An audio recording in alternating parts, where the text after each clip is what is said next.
ngày tì mùi ngày prong pali nó men bong sray nè còn giờ nó bong đấy nè bạn để tầm nàng ai lên cả rạ nó giờ mà chun bạn mà ong đầm ong giờ mất có admin cả lại riết có lượng đã lượng asana prong pali từ bạn đó ngày tì buôn ngày sạch tiền nó cứ men cái giờ bột meta bay ong bạn màu chắc đôi hạ bay đôi chỉ tha men phần lư hay men liệp hay ở men chất meta bạn hay ban mà nè tiền để moi cho mỗi con nó giờ ong nè ong tivi nè ong nè mía cho mỗi ong bẹt phiền đó chắc nó khơi thay trong đôi về rương cả lá thời kia men phần lư để che hay men liệp men chất meta nè mía tới tờ play để phiền thời bạn chắc có các pram pon ở phòng bay mơ buồn pon thòng khan ở crop nâng thò nâng cha bạn hơi cổ bậc cá nó ở đang được luôn ai thưa kho nâng đi thì hai với chạy đòn lời chạy đòn bạn hơi cổ bậc cá phim của hai phút bò sát miền sạt thia của châu rùm được khinh thắng lời để chuyện đập mơn sao mà nẹt châu mà pay mà nẹt châu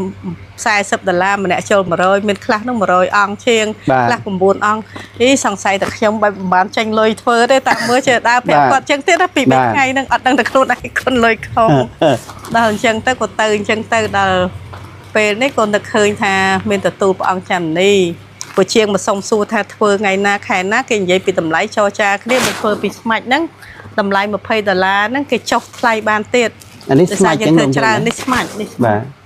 phải đợt chẳng thà chăm tu bằng sân đợt ngày nóng tự tu bằng thà tam sạch rơi để prap định gì chẳng cô bằng tháng lùng tiêu bờ lùng tiêu thua mà châu đây bằng thà mà châu đây chẳng còn lục xua thà sạch âm pì ấy thà bằng nó cái sạch âm pì smart bằng còn miền chân sang để cả thà công sạch pì smart ở sạch pì spawn vinh lọ buộc nó có phong tiền tam bằng được hình thà dương công sạch này ấy mấy tự tinh pin đĩa sọc đào mà được mong mấy đấy bằng thằng công ấy tục ai còn mày dương sạch nâng vinh sạch nâng ngay lọ chiêng chân của ban tận nâng nâng cô tu bằng thà ta chân thôi vì thi sạch nâng riệp trong khai na ngày na bằng thà khai bùn bùn tay chậm dân thôi thi hay ngày toàn ban rơ mưa phù pê nó bùn đấy nó tục thay chậm rơ ở cày chân của prom phèn cái mà chụp chiêng đã hai chiêng mà chụp nâng cái con lệ ở tạ tới cái ta đầm lay sport mình ai thơ ba đấy một phay đờ la mà nè môi mà còng môi tia ha sập môi tia sai pram còng môi tia sam pram trong là sam sập đàn trắng trong thà ở kết ở mưa sân bờ sân thì kết hai mình cao tết trong thưa luôn anh và một chiêng không mà phay pram khai còng để ở ca nghe thưa luôn cô chiêng na để miền ca nghe thưa ở bên mai thưa đó nè mà còng thưa ban phẩm mán không mà ngày mà còng thưa ban phẩm mán dân kết tớiยังเรื่องตะปรำดับกระมปีค่ายยังเฟื่อรู้ยังบาทโอ้ดอกปีค่ายจ้าปีค่ายปีค่ายนั่งเลื่อนได้แต่ซายังกระทำมากร้มทั่วอันมาเลยยังปรำดับกร้มขนมมาไงนั่งมาเลยดับปรำดับมาปอนปรำเลยยังมาปอนปรำร้อยคนนั่งหกสิบไงเคยมันผมบุญปอนอ่องเลิกเตี้ยบุญเมินอ่องผมบุญเมินอ่องยังกระทำยังดอกทอยเนี่ยคลาดเทิมบานมาเลยแต่ไปครบผมใบเมินบุญปอนจ้าแต่จังเข้มอ้อยกวาดตะเกิดพิจารณาจะมวยครมเชียงสั้นแต่ผมโมบานอดกับอ้อยตัวกลางเงี้ยไปเข้มห้อยสัตว์เยอะผมโมครมเชียงทวดบ้านนอนปะบะยังไงได้ละกวาดแต่สองเปลใบไงตะเกิดแต่เลยมาไว้ทำลายทวดบ้านได้จังเข้มเติมทวดกวาดมาจูบห้อยทวดบ้านเข้มกับบ้านชายเฉยจะมวยโกนใจบองปอนจะโดนมวยจะมวยครมกลางเงี้ยเข้มกระหลอกมาเด็ดทรอบทวดปองปรามปอนองสัตว์ดันวัดปนได้เนาะจะตั้งชนำปีปอนเชียงแบบให้ชนำมดนะพวกกระหลอกมาทรอบสัตว์ปองทมจะได้ให้ปรามปอนองนั่นคือแบบในประเทศทมจะนั่งปนั่งกับไฟปนั่งปนปรามปอนองได้นี่จะเคยทารเชียงดาวเตอร์ดอเชียงดาวอ้อยกำเนิดท่าบริษัทจีนเตอร์ทั่วผมใบเมินบุญปอนองจังสัตว์ได้มันสมาได้ให้มันบานเลือดโดยติงปุ่มเม่เบอร์ไปใช้ไปเชียร์สกเก้ติงปุ่มออกโดยโรงจักรบักปุ่มจังอะcái chạy giờ một côngมันเลือนเชียงให้ทำลายมาเส้นมวยแต่เชียงดับเมินเลยดันจังโดยหักไว้โดยเชียเพลกันแบบเพลล่างนึกเห็นทางบทพูนจังละอ่อนจังซัวเชียงอะไรแต่เพียบเส้นขนมกะไหนทำมาเพย์เดล่าทวดบานเต๊กย้อมหนึ่งติงมาเส้นติงมาเส้นเมื่อมาบักปมทวดเนี่ยนักได้ยังบักปมปะอ่างจังไงฉละประมาณค่ายนี่ปีค่ายผมใบดาวค่ายผมบ้วนยังเธอไม่เชียงเธอปมเธอขนาดสะอาดฉลองอย่าบอลมวยปะอ่างฉลองเนี่ยเตยขนาดให้จำยังมาเส้นเมื่อจึงจัดเยอะนั่นเองจ้า លោកជំទាវ ចាចាជំរាបសួរទាំងអស់គ្នាហ្នឹងហើយ សុខសប្បាយលោកជំទាវ សុខសប្បាយ បាទ ចាពីខាងនោះមិនដែរ ថ្ងៃនេះផងដែរគឺបានមកដល់រាជធានីនងវែកម្ដងទៀតហើយដោយសារតែទើបតែចប់បុណ្យហើយដែរតែទើបចប់បុណ្យប៉ុន្តែដោយសារតែមានពុកម៉ែបងប្អូនគាត់ចង់ដឹងមែនទែនតាក់ទងទៅនឹងការសិទ្ធិពុទ្ធមេត្តានេះហើយខ្ញុំក៏មិនច្បាស់តាក់ទងនឹងកម្មវិធីមិនដែរដោយសារតែថ្ងៃហ្នឹងគឺលោកជំទាវគឺថាដូចថាជំរាបជូនពុទ្ធបរិស័ទហ្នឹងនៅក្នុងកម្មវិធីបុណ្យហ្នឹងវាលឿនពេកហ្នឹងហើយលឿនពេកហើយដល់អញ្ចឹងមានការគ្នាយើងយកទៅផុសទៅក៏មានពុទ្ធបរិស័ទគាត់បានសួរនាំច្រើនប៉ុន្តែដោយសារតែមិនច្បាស់ព័ត៌មានថ្ងៃនេះបានមកដល់រាជធានីលង្វែកក៏ចង់ឲ្យលោកជំទាវជំរាបជូនបន្ថែមតាក់ទងនឹងរឿងហ្នឹងលោកទាវបានមិនអីមិនអញ្ចឹងទៅដំណើរការមិនបាទចាអរគុណណាហើយដំបងសួរសុខទុក្ខទាំងអស់គ្នាសុខសប្បាយទេ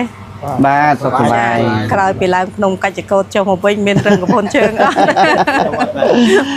ភ្នំកាច់កោតនិយាយទៅគឺឡើងទៅអារម្មណ៍មួយភ្លេចការហត់បាទដោយសារតែបងប្អូននឹងច្រើនពេកបាទច្រើននឹងមើលមនុស្សខ្ញុំសើចសប្បាយហើយថ្ងៃហ្នឹងដូចជាមើលលោកជំទាវអត់ចង់ឃើញវាចិត្តពេកបាទចិត្តចុះពីលើរថយន្តមកចិត្តបាទហើយកន្លែងនេះចង់ជំរាបជូនលោកជំទាវមួយដែរគឺថាមានពុទ្ធបរិស័ទច្រើនដែលគាត់នៅដំណាក់កោចង់ជួបអត់បានជួបគាត់ចាំជួបចាបាទជាពិសេសពុទ្ធបរិស័ទដែលគាត់បានគេងចាំមុនមកយប់មានអ្នកគេងចាំមុននេះបាទហើយអត់បានជួបខ្ញុំឆ្ងល់ដែរខ្ញុំក៏ឡើងទៅដល់ហ្នឹងអង្គុយក៏អត់ឃើញលោកជំទាវបាទដល់អញ្ចឹងទៅដល់លើមិនជួបបាទគង់អីទៅរួមចិត្តហ្មងឡើយនេះពេលអញ្ចឹងស្ដាយដែរពេលដែលឡើងទៅហ្នឹងគឺយើងដើរឡើងចដើរធម្មតាពុទ្ធបរិស័ទក៏ចុះហើយឡើងជំរាបសួររហូតបាទចាហើយដើរមានយៈអមកគូផងយៈឆ្លប់ទៅហោះដល់ដើរលើដីរៀងហត់បន្តិច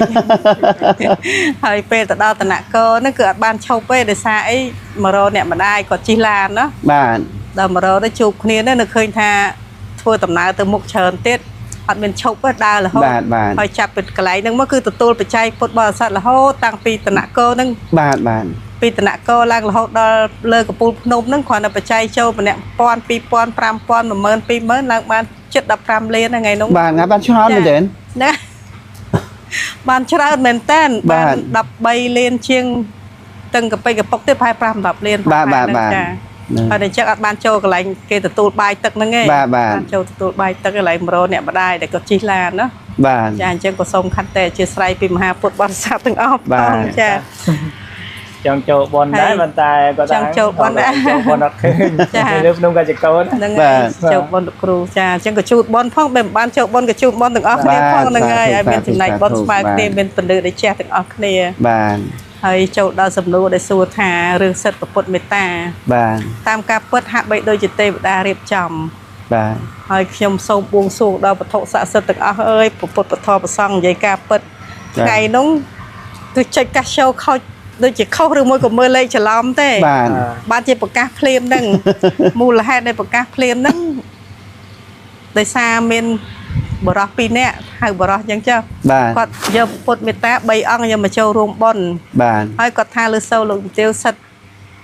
ធ្វើបុណ្យទេសនាមហាជាតិគាត់ចង់ជួយ1000បាទ1000អង្គដើម្បីរួមពិធីបុណ្យទេសនាមហាជាតិបាទហើយខ្ញុំក៏សួរថាមួយតម្លៃប្រមាណគាត់ថា$20បាទអញ្ចឹងគិតថា1000អង្គយើងធ្វើដូចផ្លែឈើ1000អី1000អញ្ចឹងណាបាទអញ្ចឹងក៏នឹកឃើញក្នុងចិត្តមួយបើ84000វាអស់លុយប្រហែលប្រមាណណាក៏ធ្វើ84000ហ្មងទៅស្នុកចែកញាតចែកអីឲ្យបានច្រើនឲ្យគ្រប់84000ធម្មខានបាទអញ្ចឹងក៏សួរលោកតាខ្ញុំដូចចង់ធ្វើ84000ចែកកាសចូលខ្ញុំមានលទ្ធភាពធ្វើលោកតាថាលោកចៅបើទៅអញ្ចឹងបានល្អណាមិនងាយទេដល់អញ្ចឹងក៏ចុចថាលោកតាខ្ញុំធ្វើបានក៏ថាអញ្ចឹងប្រកាសភ្លាមទៅបើឃើញតែ168,000ដូចស្អីបាំងភ្នែកឃើញលេខតែប៉ុណ្្នឹងតែដឹងថាខ្លួនឯងចុចខុសទៀតបាទស្រាប់តែអញ្ចឹងប្រាប់ប្រកាសលោកយាយលោកតាថាខ្ញុំធ្វើ84000អញ្ចឹងមានលទ្ធភាពស្រាប់តែយាយតាមបងប្អូនហ្នឹងក៏ចូលរួមតាមសធាម្នាក់តែងតូចមកចាក៏អត់ដឹងខ្លួនឯងចុចលេខខុសទៀតរហូតដល់ចប់បន3ថ្ងៃក្រោយបាទខាងអ្នកជាវអ្នកសិទ្ធព្រះហ្នឹងគេមកជួប តែចែកតម្លៃគ្នាខាងរៀបនោះគេប្រាប់ថាលោកទាវគុណលេខខុសណាថ្ងៃមុនណាមិន160000ណា6លាន6សែនថាទេកាសោយើងចុចច្បាស់ណាស់បកែកគេទៀតបកែកដល់គេថាកូនខុសប៉ុន្តែលើកូនខុសប៉ុណ្ណឹងអារម្មណ៍មួយដូចរៀងសង្ហាតែនឹកឃើញថាប្រហែលជាមានទេវតារៀបចំឲ្យធ្វើតែហ្មងព្រោះហេតុអីដែលខ្ញុំថាទេវតារៀបចំឲ្យធ្វើដោយសារពេលដែលយើងសិតទានព្រះភាសាហ្នឹងថ្ងៃទី1ថ្ងៃប្រុងបលីហ្នឹងមានបងស្រីម្នាក់គាត់យកនៅព្រះអង្គនេះបាទដែលតំណាងឲ្យលេបសការៈហ្នឹងយកមកជូនបាទមួយអង្គដល់មួយអង្គយកមកក៏អត់មានកន្លែងរៀបក៏លើកដាក់លើអាសនៈប្រុងបលីទៅបាទដល់ថ្ងៃទី4ថ្ងៃសិតទានហ្នឹងគឺមានគេយកពុទ្ធមេត្តា3អង្គបាទមកអញ្ចឹងដោយហាក់បីដូចជាថា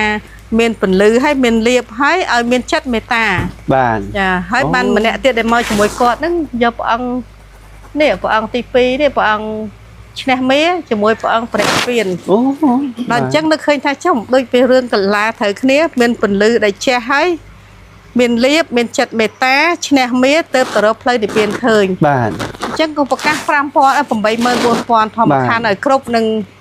ពធនឹងចាបាទហើយក៏ប្រកាសនឹងអត់ដឹងតែខ្លួនឯងធ្វើខុសនឹងដូចតែហេតុវិច័យដល់លើចៃដន្យបាទហើយក៏ប្រកាសភ្លាមក៏មហាពុទ្ធបរិស័ទមានសទ្ធាក៏ចូលរួមនៅឃើញខាងលុយតែជាង100000សោះម្នាក់ចូល20ម្នាក់ចូល$40ម្នាក់ចូល100មានខ្លះនឹង100អង្គជាងខ្លះ9អង្គសង្ស័យតែខ្ញុំបែបមិនបានចាញ់លុយធ្វើទេតាមមើលចេះដើរប្រាប់គាត់ចឹងទៀតណាពី3ថ្ងៃហ្នឹងអត់ដឹងតែខ្លួនឯងគុណលុយខំដល់អញ្ចឹងទៅក៏ទៅអញ្ចឹងទៅដល់ពេលនេះក៏នឹកឃើញថាមានទទួលព្រះអង្គចន្ទនីពួកជាងមកសុំសួរថាធ្វើថ្ងៃណាខែណាគេនិយាយពីតម្លៃចរចាគ្នាមកធ្វើពីស្មាច់ហ្នឹងតម្លៃ$20ហ្នឹងគេចុះថ្លៃបានទៀតអានេះស្មាច់យើងធ្វើច្រើននេះស្មាច់នេះបាទបាទហើយដល់អញ្ចឹងថាចាំទូលព្រះអង្គសិនដល់ថ្ងៃហ្នឹងទៅទូលព្រះអង្គថាតាមសាច់រឿងដែលប្រាប់ដូចនិយាយអញ្ចឹងក៏ព្រះអង្គថាលោកទាវបើលោកទាវធ្វើអាត្មាចូលដែរបាទព្រះអង្គថាអាត្មាចូលដែរបាទអញ្ចឹងក៏លោកសួរថាសិតអំពីអីថាព្រះអង្គហ្នឹងគេសិតអំពីស្មាច់ព្រះអង្គក៏មានច័ន្ទសង្ឃនិកាថាកុំសិតពីស្មាច់ឲ្យសិតពីស្ពាន់វិញល្អបាទពួកនឹងក៏ព្រមព្រៀងតាមព្រះអង្គនៅឃើញថាយើងកុំសិតនេះអីមិនទៅទិញពីឥណ្ឌាស្រុកដើមមកហ្មងមិនដែរព្រះអង្គថាកុំអីទុកឲ្យកូនខ្មែរយើងសិតនឹងវិញសិតនៅនឹងឯងល្អជាងបាទអញ្ចឹងក៏បានតំណឹងហ្នឹងក៏ទូលព្រះអង្គថាតាអញ្ចឹងធ្វើវិធីសិតហ្នឹងរៀបចំខែណាថ្ងៃណាព្រះអង្គថាខែ9ទៅចាំយើងធ្វើវិធីហើយថ្ងៃតើបានរើសមើលពួកពេលហ្នឹងរវល់ដែរណាបាទទុកថាចាំរើសឲ្យក្រោយបាទអញ្ចឹងក៏ព្រមព្រៀងគ្នាមកជួបជាងដល់ហៅជាងមកជួបហ្នឹងគេគុណលេខអតៈទៅគេថាតម្លៃស្ពាន់មិនអាចធ្វើបានទេ$20ម្នាក់មួយក្រុមទាមួយទា50មួយទា45បាទក្រុមមួយទៀត35ចុះទៅ30បាទដល់អញ្ចឹងខ្ញុំថាឲ្យគិតឲ្យអស់មើលសិនបើសិនជាគិតឲ្យមិនកើតទេខ្ញុំធ្វើខ្លួនឯងបាទប្រមូលជាងក្នុង25ខេត្តក្រុងដែលអត់ការងារធ្វើឬក៏ជាងណាដែលមានការងារធ្វើឲ្យប្រម៉ៅធ្វើទៅណាបាទមួយក្រុមធ្វើបានប្រមាណក្នុងមួយថ្ងៃមួយក្រុមធ្វើបានប្រមាណយើងគិតទៅយើងរើសតែ5 10ក្រុមមក2ខែយើងធ្វើរួចហើយបាទអូដល់2ខែចា2ខែបាទ2ខែនឹងលឿនហើយបាទដោយសារយើងគិតថាមួយក្រុមធ្វើឲ្យ100បាទអញ្ចឹង5 10ក្រុមក្នុងមួយថ្ងៃនឹង115ដងបាន1500បាទអញ្ចឹង1500គុណនឹង60ថ្ងៃឃើញប៉ុន្មាន9000អង្គលើសទៀត90000អង្គ90000អង្គអញ្ចឹងយើងគិតថាយើងដកថយអ្នកខ្លះធ្វើមិនបាន100ទេវាគ្រប់84000បាទចាដល់អញ្ចឹងខ្ញុំឲ្យគាត់ទៅគិតពិចារណាជាមួយក្រុមជាងសិនបាទតើប្រមូលបានអត់កុំឲ្យទទួលការងារពីខ្ញុំហើយសាប់យកប្រមូលក្រុមជាងធ្វើបាននាំពិបាកហ្នឹងហើយដល់គាត់ទៅសុំពេល3ថ្ងៃទៅគិតទៅឥឡូវមកវិញតម្លៃធ្វើបានទេបាទអញ្ចឹងខ្ញុំទៅធ្វើគាត់មកជួបហើយធ្វើបានខ្ញុំក៏បានស្រាវជ្រាវជាមួយកូនចៅបងប្អូនចដូនមួយជាមួយក្រុមការងារខ្ញុំកន្លងមកដែលធ្លាប់ធ្វើព្រះអង្គ5000អង្គសឹកដាក់នៅវត្តប្រពន្ធដែរណាអូចាតាំងឆ្នាំ2000ជាង20ឆ្នាំមុនណាអូបាទពួកកន្លងមកធ្លាប់សឹកព្រះអង្គធំច្រើនដែរបាទហើយ5000អង្គនោះគឺប្រផ្នែកនេះប៉ុណ្ណេះធំជាងនឹងប៉ុណ្ណឹងប៉ុណ្ណឹងបាទ5000អង្គដែរដល់នេះទៅឃើញថារកជាងដើមទៅដល់ជាងដើមឲ្យកំណត់ថាបើសិនជាលោកជំទាវធ្វើ84000អង្គអញ្ចឹងសិតដៃមិនស្មើដៃហើយមិនបានលឿនដូចទិញពុំទេបាទបើបច្ចេកវិទ្យាស្រុកគេទិញពុំអុកដោយរោងចក្របោះពុំអញ្ចឹងណាបាទគេចុចយកមកគុំមកលឿនជាងបាទហើយតម្លៃម៉ាស៊ីនមួយទៅជាង100000ទេបាទដល់អញ្ចឹងដូចហាក់បីដូចជា ផ្លូវកាន់តែភ្លឺឡើងបាទនឹកឃើញថាបើធ្វើអញ្ចឹងល្អអញ្ចឹងសួរជាងអស់លទ្ធភាពសិនក្នុងករណីថា$20ធ្វើអត់បានទេខ្ញុំនឹងទិញម៉ាស៊ីនបាទទិញម៉ាស៊ីនមកបោះពុំធ្វើនៅហ្នឹងដូចយើងបោះពុំព្រះអង្គអញ្ចឹងណាឆ្លាក់ប្រហែលខែនេះពីខែ8ដល់ខែ9យើងធ្វើម៉េចឲ្យជាងធ្វើពុំធ្វើខ្នាតឲ្យស្អាតឆ្លងយោបល់មួយព្រះអង្គឆ្លងគ្នាត្រូវខ្នាតហើយចាំយើងយកម៉ាស៊ីនមកយើងចុចយកនៅនេះបាទដល់អញ្ចឹងទៅប្រហែលជាធ្វើតាមកំណត់យើងធ្វើទិញម៉ាស៊ីនមកវាធូរថ្លៃបាទអញ្ចឹងអាច$20ហ្នឹងយើងព្រះអង្គមួយទម្ងន់ថែម1គីឡូបាទ1គីឡូយើងថា$10ឬ15អញ្ចឹងចុចហ្នឹងអស់$5ទី$20គឺបោតែម្ដងបាទតម្លៃថោកហើយវាស្អាតវាខ្នាតតែមួយទៅអត់ដូចដៃហ្នឹងហើយចានិយាយទៅដូចគ្នាទាំងអស់ចូលគេថាគេបោះពុំចុចយកចាម៉ាស៊ីនចឹងគេដូចរោងចក្រដំណើរការផលិតចឹងណាម៉ាស៊ីនចង្វាក់ផលិតកម្មចឹងហើយកាលណាបើទិញម៉ាស៊ីនមកក៏ធ្វើនៅទីនេះដែរហើយបើសិនជាអ្នកសិតមកគេឯកភាពគ្នាក៏ឲ្យធ្វើនៅទីនេះដែរអត់ឲ្យថាយកស្ពាន់ទៅធ្វើទីណាគឺអត់ទេបាទធ្វើនៅទីនេះតែដូចថាយើងមួយថ្ងៃធ្វើបានប្រហែលយើងដាក់តាំងប៉ុណ្្នឹងទៅមួយថ្ងៃធ្វើបានតាំងទៅឲ្យបងប្អូនអាចមានឱកាសអាចអញ្ជើញចូលរួមសិតជាមួយយើងទាំងអស់គ្នារាល់ថ្ងៃតែម្ដងចាអានឹងជាកំណត់ហើយចង់ប្រាប់ពីតម្លៃបាទអញ្ចឹងឥឡូវនេះទេវតារៀបចំហើយបានចេញទាំងម៉ាស៊ីនអុកចេញមកម៉ាស៊ីនពុំចេញមកតែអញ្ចឹងចាហ្នឹងហើយអញ្ចឹងបើតាមសន្ទុះពុទ្ធបរិស័ទដែលគាត់ចង់ចូលរួមគឺមានចំនួនច្រើនមែនទែនច្រើនអាចនឹងលើសចំនួនដែលលោកជំទាវគ្រូនឹងធ្វើណាបាទហ្នឹងហើយអញ្ចឹងចាំមើលជាក់ស្ដែងប៉ុន្តែសម្រាប់ពុទ្ធបរិស័ទដែលគាត់ចង់ចូលរួមឧទាហរណ៍គាត់អត់មានលទ្ធភាពរហូតដល់$20ទេគាត់ចូល10000 20000 30000អីគាត់ចូលបានឬក៏មិនដែរលោកទាវតាមពិតតាមសទ្ធាគាត់ចាក់ស្ដែងតែម្ដងព្រោះប្រហែលថ្ងៃម្សិលមិញនេះលោកតាថោងនិដាមនីគាត់សុំខ្ញុំថាលោកទាវអើយស្អាតណាស់ដែលខ្ញុំបញ្ចេញរូប AI ម្សិលមិញខ្ញុំបានសួរ AI ហើយ AI ខ្ញុំចង់រៀបពុទ្ធមេត្តា84000អង្គជារាងពីរ៉ាមីតបាទតើជួយរៀបឲ្យផងបានអត់ដល់រៀបចេញមកប្រហែលគេឲ្យប្រហែលម៉ូតក៏បញ្ជូនសួរញាតិមិត្តអញ្ចឹងណាសិលតាក៏ឃើញគាត់ថាពេញចិត្តតែគាត់សុំបោះរូបហ្នឹងហើយគាត់ដាក់ទាំង QR code ទៅទៀតបាទមានណាម្សិលមិញ1រៀល2រៀល5រៀល10រៀល20រៀលឡើងមួយចំភ្លុះមកបាទមកមួយថ្ងៃមួយយប់ហ្នឹងឡើង72000ចាជាង$1000ហ្នឹងតែ$1ណា$1 2កាក់អ្នកខ្លះ$5អ្នកខ្លះ$2ចាអញ្ចឹងបើសិនជាបងប្អូនមានសទ្ធាគឺចូលរួមទៅតាមសទ្ធាមិនបង្ខំថាតើតែមួយអង្គមិនចូលបានគឺអត់ទេចាឬបើអាចថាក្នុងមួយអង្គហ្នឹង$20ហ្នឹង10នាក់20នាក់យើងដាក់គ្នាមកក្រុម20នាក់អញ្ចឹងមួយអង្គអញ្ចឹងមកព្រោះកាលណាបើចូលខ្ញុំទាមទារត្រូវការឲ្យទៅសេឈ្មោះអញ្ចឹងបាទចាទៅសេឈ្មោះដើម្បីយកឈ្មោះនឹងសិតឆ្លាក់នឹងទាំងសិលាចារឹកទុកជាប្រវត្តិទៀតបានន័យថាភ្នំព្រះពុទ្ធមេត្តាក៏កើតឡើងដោយសារថ្ងៃនេះខែនេះមានសទ្ធាចេះគឺយើងទៅសេដាក់ឈ្មោះដូចកាលនៅស្ពានព្រះពុទ្ធចាដូចអញ្ចឹងទាំងអស់ហើយយើងទៅសេប្រវត្តិអញ្ចឹងឲ្យហោហែផងហ្នឹងហើយអញ្ចឹងថាក្នុងនេះខ្ញុំភ្លេចនិយាយបកក្រោយបន្តិចពេលដែលជួបព្រះអង្គថាខ្ញុំថាពេលដែលបានសិតហើយធ្វើរួចយកចែកគ្នាម្នាក់មួយអញ្ចឹងណាព្រះអង្គមានសង្ឃដីកាថាកុំអីទុកធ្វើជាពីរ៉ាមីតទៅធ្វើភ្នំពុទ្ធមេត្តាហ្នឹងហើយធ្វើជាភ្នំពុទ្ធមេត្តាបាទអញ្ចឹងមានន័យថាចាធ្វើអញ្ចឹងគឺបានពុទ្ធបរិស័ទអញ្ជើញមករាជធានីលង្វែកគាត់បានប្រពបូជាហ្នឹងហើយល្អមែនទេហើយដូចជាតំណាងឲ្យមានចិត្តមេត្តាទាំងអស់គ្នាមិនទេដូចថានិយាយរួមពិបាកនិយាយដូចជាបនដល់ហ្នឹងហើយចាដោយសារតែសង្គមសពថ្ងៃអ្នកខ្លះគាត់រៀងមួមកក្តៅក្រហាយបញ្ហាសេដ្ឋកិច្ចចុះដល់ឥឡូវសាងសង់ពុទ្ធមេត្តាមកមេត្តាវាធ្វើឲ្យមានចិត្តមេត្តាបាទល្អមែនទេអត់ទេល្អមែនហាក់ដូចទេវតារៀបចំខ្ញុំគិតចុះគិតឡើងទៅអង្គុយទៅដេកគិតដើរគិតនឹងថាមិនគួរណាប្រកាសលឿននោះលឿនពេកលឿនមែនហើយមើលលេខមិនគួរណាមើលលេខច្រឡំណាមើលលេខច្រឡំអារម្មណ៍អត់មានថាគិតខុសទេចាអត់គិតខុសនិយាយទៅបើអត់ប្រកាសអញ្ចឹងក៏អត់បានជំរុញដល់សន្ទុះអញ្ចឹងខ្លាំងដែរបាទប៉ុន្តែដល់ពេលថ្ងៃហ្នឹងលោកជំទាវប្រកាសដោយមិនបានគ្រងទុងអញ្ចឹងទៅចានេះគាត់ញញឹម TV គឺគាត់ប្រហោះទៅមានអ្នកមើលច្រើនមែនតើថ្ងៃហ្នឹងបាទអ្នកមើលច្រើនបាទហើយមើលច្រើនក៏មានខលមកអញ្ចឹងទៅសួរនាំបញ្ហាហ្នឹងខ្ញុំថាអូចាមើលតន់ច្បាស់ទេចាមើលខ្ញុំជួបលោកជំទាវម្ដងទៀតសិនហើយយប់មិញហ្នឹងគ្រាន់តែធ្វើដំណើរតាមផ្លូវហ្នឹងអមគាត់កក់បាទគាត់កក់10អង្គហើយហើយគាត់នេះគាត់ផ្ញើមក2អង្គហើយបាទអញ្ចឹងថាគាត់ដូចថាជ្រះថ្លារឿងពុទ្ធមេត្តានឹងតែម្ដងអត់ទេ chẳng lúc dùm tiêu tệ tôn tôi nâng sách rư gọt bà sân chỉ lúc dùm tiêu miền phung dùm hẹp phư nâng ta một bò sách bà phúng ai cho rùm ba rư gọt mạch đại lẹt nạ nè không đầm lại mà pay đờ lá cái rùm từng đầm lại phung từng đầm lại spawn ai complain ở đây lùm tiêu chẳng số thang ngày đọc bì dân chạ phúng á bê để dân sách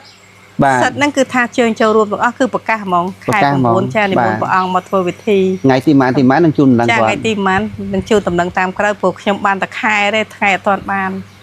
จ้าแต่ประอังเอาไงให้จำยมประกาศจูนทำจ้า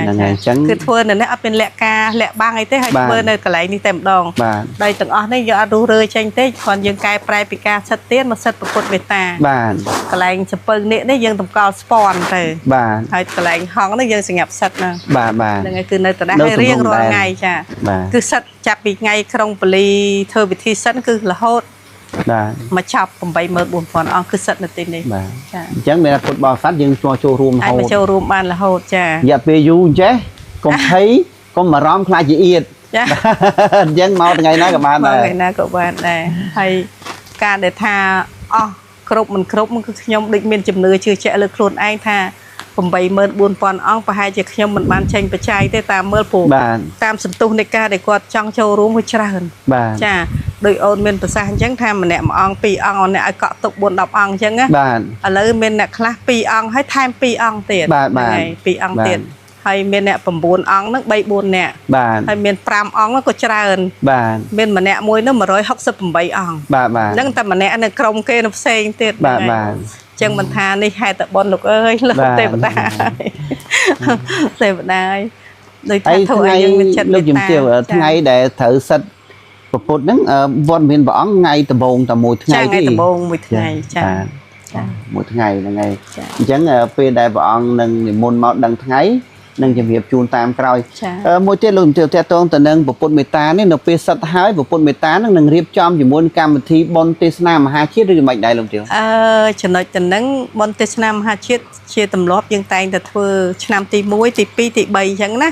tại đây lại năm tì muối dương thợ ban châu chế năm tì pi dương ọt sợ ban châu chế dương thợ cha cắt thôi dương năm tì bầy ní chia ròm bọc nhóm nhung kịch ha khi mình toàn bậc ca thật thưa té tại rong chăm mưa đã bê sắt bậc bậc mệt ta sân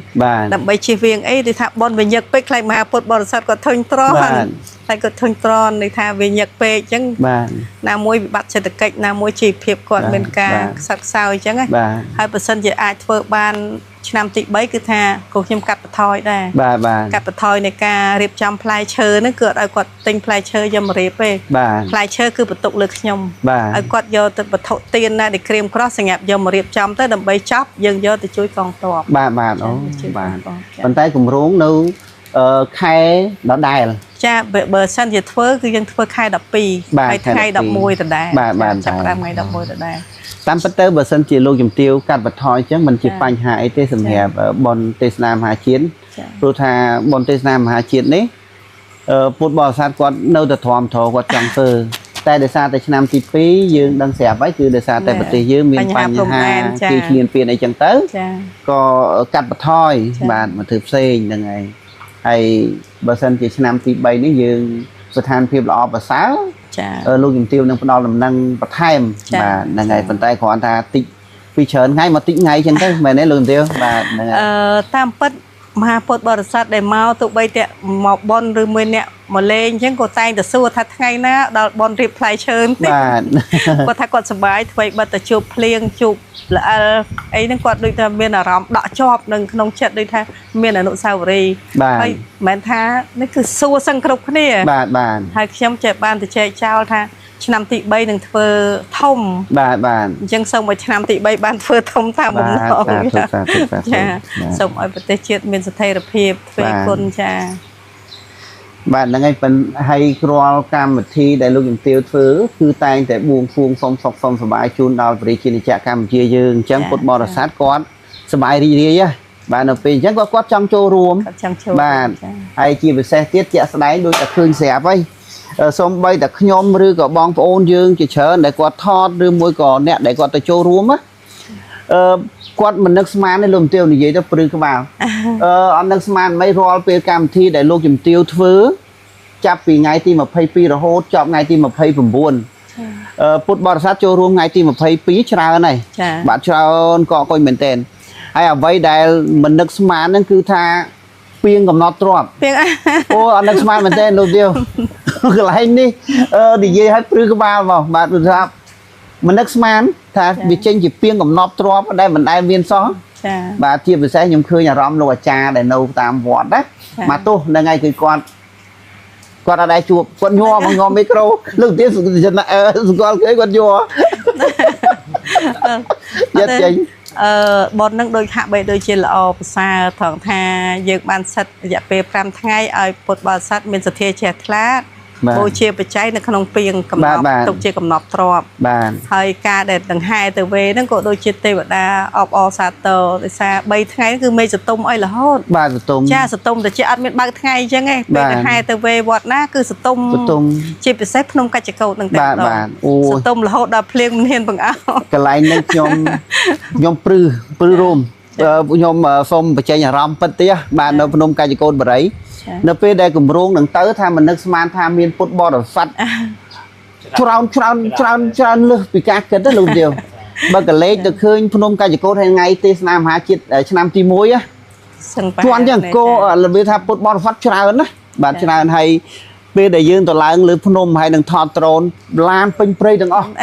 បាទពេញព្រៃទាំងអស់ហ្មងបាទហើយថ្ងៃនោះខ្ញុំឃើញមេឃមុនដំបងបង្អោមកតិចរៀងភ្លៀងរយ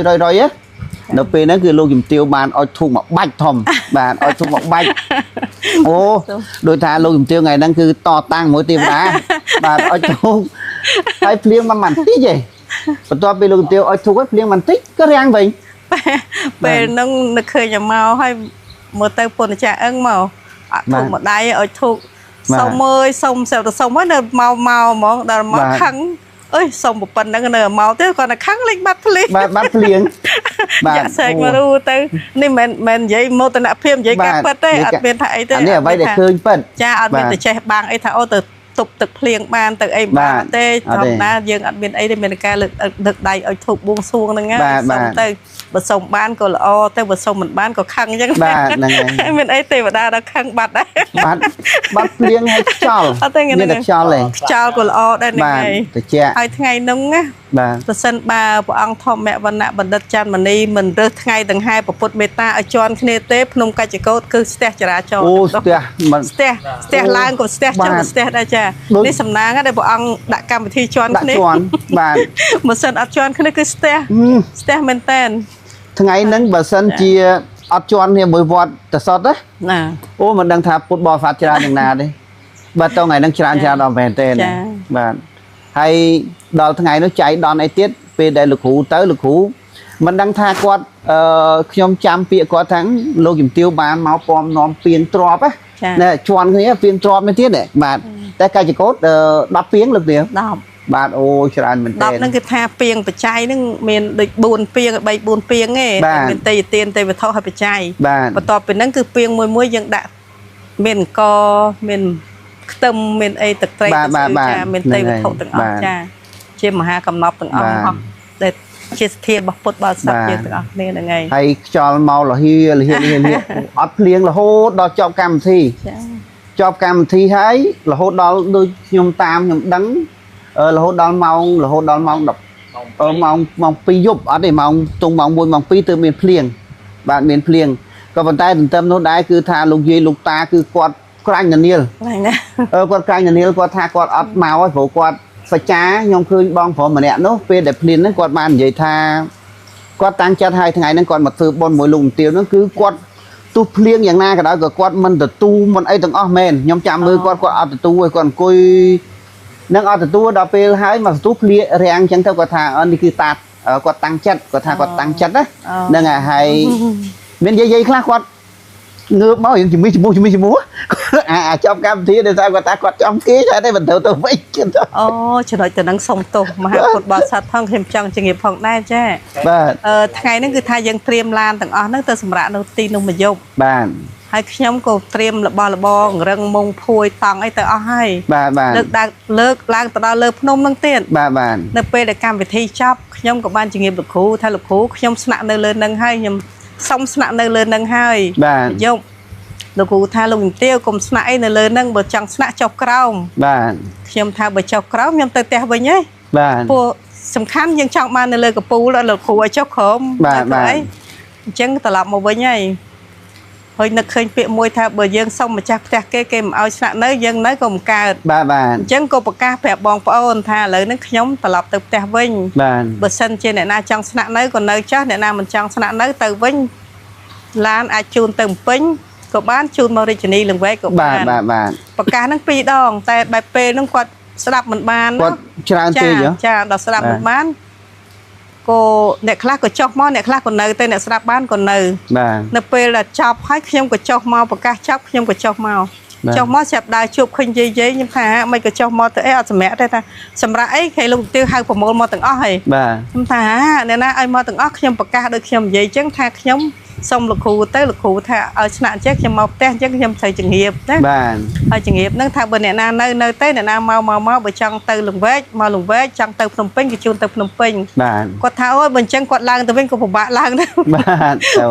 ភ្លៀងតិចសែងក្រូចវាល្អដីបាទអញ្ចឹងគាត់ក៏តស៊ូចុះមកខ្លះទៅក៏ស្នាក់នៅក្រោមខ្លះក៏មកផ្ទះបាទអញ្ចឹងចំណុចទៅហ្នឹងដូចថាមានអ្នកតគេថាក្អែកមួយទៅជាក្អែក10អត់ខុសមែនបាទទៅប្រាប់បន្តថាលោកទាវឲ្យមកផ្ទះទាំងអស់ប្រមូលគ្នាអាណិតយាយខ្លះដែលគាត់សម្រានហើយកំពុងតែនេះហើយហ្នឹងណាមានកន្លែងស្រួលបួលរើតណាត់តណៃមកអាណិតដល់អាណិតមែនតែនដូចមកយាយមួយនៅសៀមរាបបាទអាណិតគាត់ណាគាត់ចុះមកដល់ឡានហើយគាត់ស្មាត់ទៅគាត់ធ្វើដូចគាត់កូនក្មេងចឹងគាត់សម្រានគាត់គោះទ្រាំជើងចឹងគាត់ថាអើយស្ដាយណាស់ចង់ដេកមិនអត់បានដេកឥឡូវគាត់សុំដេកលើឡានហើយជើងភ្នំឥឡូវហ្នឹងខ្ញុំបានប្រកាសម្សិលមិញតាមរយៈ My Idea ថានៅថ្ងៃចេញភាសាបាទឬក្រោយចេញភាសាក្នុងថ្ងៃណាមួយចន្លោះពេលហ្នឹងរហូតដល់ខែ9ហ្នឹងពីខែហ្នឹងដល់ខែ9ហ្នឹងចន្លោះថ្ងៃណាមួយបើសិនអាចខ្ញុំនឹងសូមអញ្ជើញពួកគាត់បាទទាំង6ឡានដែលមកទាំងយប់ជាមួយខ្ញុំអត់បានដេកហ្នឹងណាបានសម្រាប់លើភ្នំកាច់ចកោហ្នឹងគឺថាអញ្ជើញត្រឡប់ទៅភ្នំកាច់ចកោទាំងអស់គ្នាវិញខ្ញុំក៏ទៅសម្រាប់នឹងមួយយប់ទាំងអស់គ្នាចាដើម្បីសងជំងឺចិត្តហ្នឹងហើយសងជំងឺចិត្តប៉ុន្តែពេលយប់នោះអ្នកខ្លះដែលមកដល់នេះគឺថាបើបានមកល្អជាងបាទអ្នកខ្លះថាមកមិនល្អតែអ្នកភិកច្រើនថាមកល្អជាងព្រោះពេលនោះខ្ញុំចុះមកដល់ហ្នឹងប្រហែលជាម៉ោង11 12ដែរហ្នឹងណាមករៀបចំមកគាត់ទាំងងំរឡានបានឲ្យគាត់ឡើងឡានគឺវាមានបញ្ហាថងថាឡានយើងទៅឲ្យពាក់លេខបងនេះពាក់លេខ4បងនេះជិះឡានលេខ5លេខ6ដល់អ្នកចុះមកវាមានលេខ4ក៏ចុះលេខ5អត់ពេញលេខ6អត់ពេញឡានលេខ7អត់មកអញ្ចឹងណាអញ្ចឹងទៅត្រូវប្រមូលទាំងអស់គ្នាបញ្ចូលដូរឡានដោយសារអីពេលនោះពេលដែលយើងចុះមកដល់តកងឡានគាត់លើសូសម្រាប់ហ្នឹងធម្មតាគាត់ហូបទិញទួចទេយប់បាទហ្នឹងហើយដល់ហូបធ្វើឲ្យការបើកបររបស់គាត់អត់បានចាដល់អញ្ចឹងអត់បានអ្នកខ្លះគាត់អត់ល្ងុយគាត់សម្រាប់បាទអញ្ចឹងយើងទាំងមករៀបចំគាត់បានចូល6ឡានគឺថាយើងបោកអីវ៉ាន់នៅឡាននេះយើងត្រូវគាត់ជិះឡាននោះបាទអញ្ចឹងហើយដល់អីវ៉ាន់ឡាននោះទៅជិះឡាននេះអញ្ចឹងវាច្បោកច្បល់អីវ៉ាន់ធ្វើឲ្យមានបញ្ហាតែយប់នោះទាំងមកដល់ទីនេះប្រហែលជាម៉ោង1យប់មកដល់នេះចាម៉ោង1ខ្ញុំមកដល់អ្នកខ្លះថាអូយលោកទាវឈឺក្បាលអ្នកខ្លះថាឈឺកប្រមូលអស់ថ្នាំដែលមានប្រមាណទាំងថ្នាំបារាំងថ្នាំស្អីថ្នាំអីប្រមូលគាត់លេបទាំងអស់ព្រលឹមឡើងអួតគ្រប់គ្នាថាឲ្យបានធូរបាទអ្នកខ្លះថាល្អបានមកបើសិនបាននៅនោះពិបាកអញ្ចឹងណាបាទអញ្ចឹងជាទឹកចិត្តរបស់គាត់ហើយក៏សំខាន់តែអភ័យទោសផងហើយអ្នកនៅនោះអ្នកខ្លះថាខ្ញុំគ្មានបានដេកទេមកយប់អង្គុយទៅចែកគ្នារហូតដល់ម៉ោង1ម៉ោង3ចុះដើរចឹងអូនេះច្រើនចាអ្នកខ្លះថាអូខ្ញុំបានដេកលក់អញ្ចឹងទៅអ្នកខ្លះថាខ្ញុំដេកបានទឹកភ្លៀងហូរជប់ចូលមាត់អញ្ចឹងក៏តាមអធិស្ឋានតែសบายគ្រប់គ្នាសบายគ្រប់គ្នាអញ្ចឹងក៏សូមកខន្តីចំពោះការទទួលមិនបានដិតដល់ក៏សូមអធិស្ឋានពីមហាពុទ្ធបរិស័ទទាំងអស់គ្នាផងហើយនឹងសូមធានានឹងសូមសន្យាសងជំងឺចិត្តអ្នកដែលបានស្នាក់នៅមួយយប់នោះគឺថាធ្វើម៉េចទាំង6ឡានចុះឈ្មោះតាមរយៈអ្នកក្រុមសារព័ត៌មានទាំងអស់ឬក៏តាក់ទងមករាជធានីទៅដើម្បីយើងកំណត់ថ្ងៃគ្នាណាមួយយើងទៅសម្រាប់នៅទីនោះទាំងអស់គ្នាពួកខ្ញុំក៏ចង់សម្រាប់ដែរបាទស្ដាយត្រង់ថាអីវ៉ាន់ដឹកទៅដល់ហើយបានសម្រាប់នោះហើយជាពិសេសថ្ងៃនោះក៏អរគុណលោកគ្រូផងដោយថាដឹកមហាពុទ្ធបរិស័ទខ្លះក៏ដាច់បាយអីចឹងលោកគ្រូបានបបួសទាំងអស់គ្នាបានបបួសហ្នឹងហើយបានបបួសហើយក៏សូមទោសបងមហាពុទ្ធបរិស័ទដែលថាយើងបំរើមិនបានដិតដល់ដោយថាផ្ដល់អាហារមិនបានសមរម្យគ្រប់គ្រាន់ក៏សូមខន្តីអធិស្ឋានទាំងអស់គ្នាផងហើយមានតែអនុមោទនាជូនបុណ្យ មានចំណែកបនស្មើគ្នាទាំងអស់គ្នាចាបាទចានឹងឯងចឹងអរគុណច្រើនជាសម្រាប់ការជូនជាដំណឹងដល់ពុទ្ធបរិស័ទចឹងថ្ងៃនេះគឺព័ត៌មានច្បាស់ការហើយតកតងនឹងការសិទ្ធិពុទ្ធមេត្តាបាទហ្នឹងហើយហើយចឹងពុកម៉ែបងប្អូនដល់ដឹងថ្ងៃច្បាស់លាស់ចង់ចូលរួមសិទ្ធិពុទ្ធមេត្តាយើងមានពេលច្រើនណាស់បាទច្រើនមែនទែនគឺរហូតដល់60ថ្ងៃបាទហ្នឹងហើយហើយតកតងនឹងកម្មវិធីទៅកាយចកោតអីហ្នឹងលោកជំទាវនឹងផ្ដល់ជាដំណឹងទៅតាមក្រោយបាទហ្នឹងហើយថ្ងៃហ្នឹងលោកជំទាវលោកគ្រូគាត់ក៏បានដើររោដែរពេលយប់ណាបាទអ្នកនៅហ្នឹងគាត់ប្រាប់គឺដើររកគេលោកជំទាវចុះនៅសម្រាប់ក្រមណាបាទហ្នឹងហើយតែអត់ឃើញបាទហ្នឹងហើយគឺគាត់ដើររកដែរព្រោះគាត់ជាតិលោកគ្រូចឹងឯងគឺគាត់ឲ្យគាត់មករកហើយហ្នឹងហើយដើម្បីគាត់ឲ្យទៅគេងនៅកន្លែងគាត់ណាបាទហ្នឹងហើយតែដល់ពេលអត់ឃើញលោកជំទាវក៏បើកទ្វារឲ្យអ្នកផ្សេងចូលគាត់ថាចូលលំណែនហ្មងកន្លែងនោះចូលលំណែនលោកគ្រូចង់កុនណាប្រហែលជាលោកគ្រូគាត់ទុកកន្លែងឯនៅក្រៅមកយើងចង់នៅលើហើយនៅលើហ្នឹងគឺរៀបតង់រៀបនិយាយរួមមានមុងភួយរឹងខ្លោចកទេលតែកំ pl ហ្នឹងហើយអើយស្ដាយអត់បានទៅចែកមួយលោកគ្រូច្បាស់ហ្នឹងហើយគាត់ទុកឲ្យខ្លាចចិត្តភ្ញៀវចិត្តមកចាស់ស្ទះអរគុណលោកគ្រូផងចាបាទហ្នឹងហើយហើយលោកជំទាវឮថាពេលដែល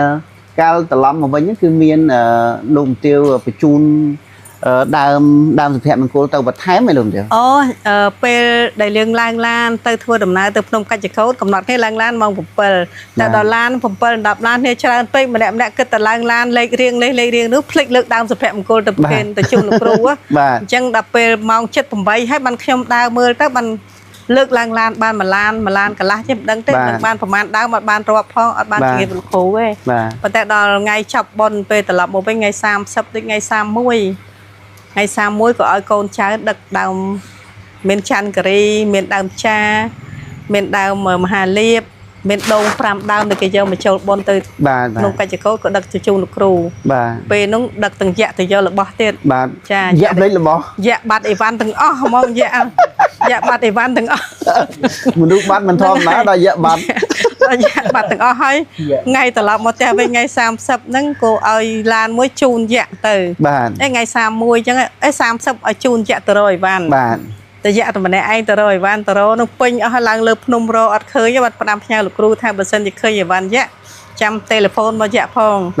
គាត់តែយៈមកដល់ផ្ទះលោកគ្រូនោះរកឃើញក៏ផ្ញើស្អែកឡើងឲ្យឡានមួយដឹកទាំងដើមឈើទៅដឹកយៈទៅយកអីវ៉ាន់អូទៅយកម្ដងទៀតយៈទៅពីជើង3ជើងថ្ងៃបុណ្យយៈអត់ហត់ទៅយៈ3ជើងថ្ងៃបុណ្យហ្នឹងបាទ3ជើងចាបានឃើញអីវ៉ាន់យៈទាំងអស់អត់បាត់ទេនិយាយរួមអីវ៉ាន់ពុទ្ធបរិស័ទទាំងអស់ដូចអត់បាត់បើសិនក៏មានអ្នកប្រឡំយកគឺអត់បាត់ទេគាត់មកផ្លេចអត់បាត់ទេអូកន្លែងនេះលោកជំទាវខ្ញុំសរសើរហ្មងសរសើរក្នុងកាយកូនបរិយរាល់អីវ៉ាន់ទាំងអស់ដែលផ្លេចតាមពិតមិនមែនអីវ៉ាន់បាត់ទេបើបាត់មានតែគេលួចនៅថ្ងៃគឺអីវ៉ាន់គាត់ផ្លេចបាទផ្លេចហ្នឹងគឺរកឃើញទាំងអស់តែម្ដងបាទអត់បាត់ទេក្នុងកាយកូនម្នាក់ឲ្យតាំងចិត្តទៅចាក់ទៀងត្រង់គឺបាទគឺអត់បាត់ទេបាទហ្នឹងហើយសរសើរមែនតើអញ្ចឹងកន្លែងនេះគឺក៏សរសើរដល់ភ្នំកាច់ចកោតបរិយដែលលោកគ្រូបានចាត់ចែងរៀបចំទទួលបន្តែទូយ៉ាងណាក៏ដោយពុទ្ធបរិស័ទច្រើនវាពិបាកលោកគ្រូខំខ្ញុំកន្លែងហ្នឹងខ្ញុំនៅទៅតាមក្រោយលោកមទាវទេក៏ដំណាក់កគាត់ឲ្យគេរៀបចំដាំបាយទាំងឆ្នាំងដែរប៉ុន្តែគ្រាន់ថាលើកមកអស់កន្លែងយើងរៀបឲ្យថតតានោះហ្នឹងហើយឆ្នាំងប៉ុនដានហើយបាទលើកមកអស់ចាំច្រើនពេកជឿហើយព្រោះខ្ញុំនៅទទួលតែប្រមាណ100នាក់ក្នុងរោងផងក៏បាទ2ខ្ទះព្រឹក2ខ្ទះល្ងាចហើយបាទហើយទទួលបន្តិចផងហើយមានបងខ្លះប្អូនខ្លះក៏គាត់ទៅមានក្មេងមានអីចឹងទៅគាត់មិនមែនយកហូបឲ្យសម្រាប់ពេលហ្នឹងឯណាគាត់ទុកល្ងាចគាត់ទុកឲ្យក្មេងល្ងាចដែរហ្នឹងហើយត្រូវតែមានចឹងហើយបាទតែបានសំណាងដែរដល់ពេលល្ងាចតិចលោកគ្រូបំពោះបដ ாய் លោកគ្រូឆ្លាតហ្នឹងហើយហ្នឹងពេលដែលចប់កម្មវិធីហ្នឹងពួកខ្ញុំដាច់បាយដែរតាបាទដាច់បាយទៅពេលដែលចប់កម្មវិធីទៅយកនំប៉័ងបាន2នៅឃើញខំមួយម៉ាត់ទៅយកឲ្យអ្នកម្ដាយហូបផងអ្នកម្ដាយស្រែកថាលោកគ្រូទៅបំពោះឲ្យខែងបួសមកហូបទៅអញ្ចឹងគាត់ដោះនំប៉័ងហ្នឹងចោលអត់បាយតែមិនមែនថាអត់បាយបាក់កម្លាំងទេណាអត់បាយឲ្យកម្លាំងរឹងមាំទៀតថ្ងៃហ្នឹងដឹកឃើញលោកជំទាវចុះវិញធ្វើដំណើរមានរុំ áo plieng áo ấy đấy អាវភ្លៀងនឹងដោយសារអីពេលហ្នឹងវាត្រជាក់អត់មានភ្លៀងទេតែខ្យល់វាត្រជាក់ពេលពេលអាវភ្លៀងដើម្បីទប់ខ្យល់ចាតាមពិតអត់មានមិនថាពាក់ហ្នឹងភ្លៀងទេណាអត់ទេពាក់ហ្នឹងដើម្បីទប់ខ្យល់តែវាត្រជាក់ពេកទៅខ្យល់វូវូនោះបាទខ្យល់ខ្លាំង វូហ្នឹង តែថ្ងៃហ្នឹងឃើញនៅលើភ្នំមាននំប៉័ងច្រើនពុទ្ធបរិស័ទគាត់ទទួលបាននំប៉័ងច្រើននំប៉័ងហ្នឹងគឺខុសត្រង់ថាប្អូនខ្ញុំហ្នឹងវាបានប្រាប់ថាពេលដែលឡើងឡានទៅភ្នំកិច្ចកូនគេដាំបាយខ្ចប់ម្នាក់មកប្រអប់បាទហើយដាក់នំប៉័ងមួយទឹកសុទ្ធម្ដងជាមួយអាវភ្លៀងចែកម្នាក់មួយលើឡានបាទយើងនឹកឃើញអញ្ចឹងខំប្រកាសប្រាប់ពុទ្ធបរិស័ទស្រាប់តែព្រលឹមឡើងសួរវាថាណារៀបចំបាយហើយនៅវាថាបាយដាក់តកូនដាំតែ50នាក់ហ្នឹង60នាក់កូនចៅហ្នឹងមិនក៏ធ្វើអញ្ចឹងចាំប្រហែល7 10ឡានក្រុងធ្វើមិនវាថាអូយ1000នាក់វាអត់បានត្រៀមយើងអត់សើបាត់អញ្ចឹងឲ្យចែកនំប៉័ងអាវភ្លៀងទឹកទៅមានណាគេមិនចែកហ្នឹងវាវក់វីដែរវាទៅចែកក្នុងកិច្ចកោដល់អញ្ចឹងយាយលើឡានអ្នកខ្លះមានអាហារសម្រន់របស់គាត់ក៏អត់អីទេមានអាហារសម្រន់ទៅចាំដល់ក្នុងកិច្ចកោរៀង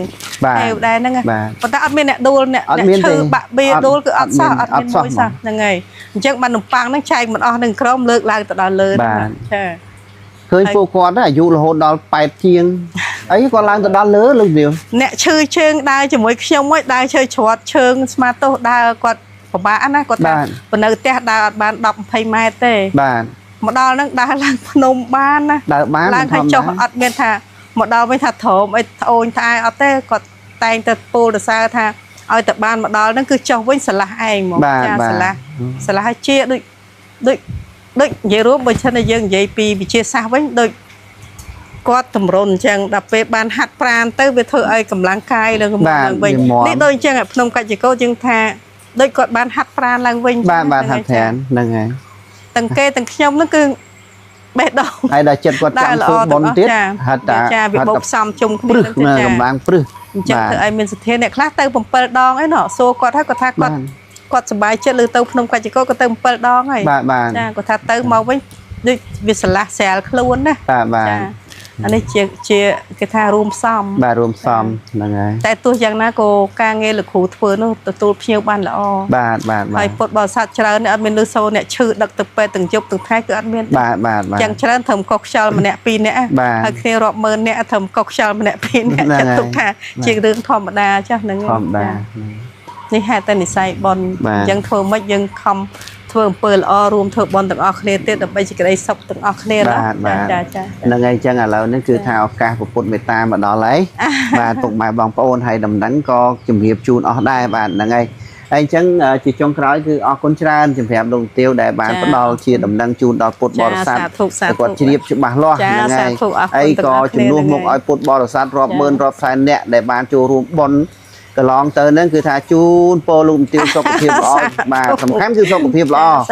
បាទហើយជោគជ័យទៅមុខទៀតដឹកនាំពុទ្ធបរិស័ទយើងធ្វើបុណ្យធ្វើទានបន្តទៀតព្រោះរាល់ថ្ងៃនេះគឺថាគាត់ពេលខ្លះគាត់អារម្មណ៍របស់គាត់ពិតប្រកបហ្មងគាត់ពេលខ្លះគាត់ចង់ទៅធ្វើបុណ្យនៅកិច្ចកោដែរ